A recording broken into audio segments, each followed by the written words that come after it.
Black people are economically affected by broken families basically by the fact that if you ever want to guarantee a pathway to poverty and a great way to stay there, break your family into little pieces and don't sort of get any help raising those kids.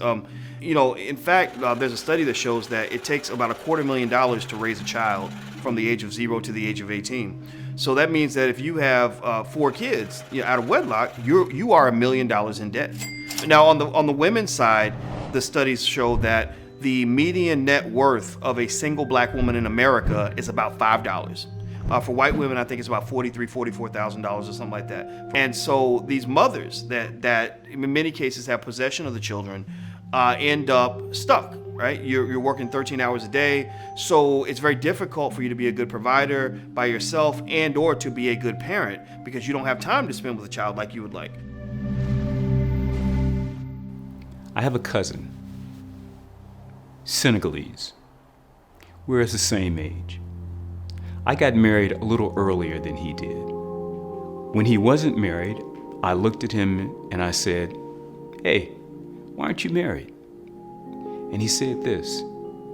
He said, "In order to have a commitment, I must be able to sustain it." So some people delay marriage because they are thinking about, the material obligations of it, the financial obligations. They're saying that this is a commitment that has not just simply serious emotional ties, but those emotional ties have to be sustained realistically by what's on the table, what's on the back, what's over the head. Your family's like your first business. It really is. Every principle that applies to running a business and managing people and managing operations and systems, it all applies to family. And so if you manage that poorly in the early part of your life, then it's very, very difficult to catch up.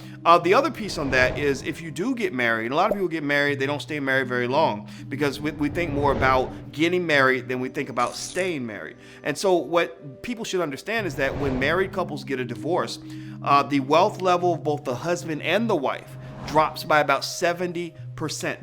So you ask, well, wait a minute, how do both of them lose all their money? Well, it's because the lawyers are getting all the money. If you go watch the Dr. Drew documentary, Divorce Corp, he explains how the whole family court industry is a $10 billion industry built off of failed relationships. So there are people that are literally sitting there like little rodents eating and living off of your failures. And so ultimately when people jump into this family thing, if you should do it, and when you do it, you got to do it right because that's going to play a huge part in your economic outcomes. What happens with divorce is that we have to think about what happens financially, right? Usually after divorce, someone out of that relationship is going to have a much harder time financially. Typically, that is the female member of the couple. And now that might take a lot of time to overcome and deal with. You might go from a 2-parent or 2-income household now down to 1.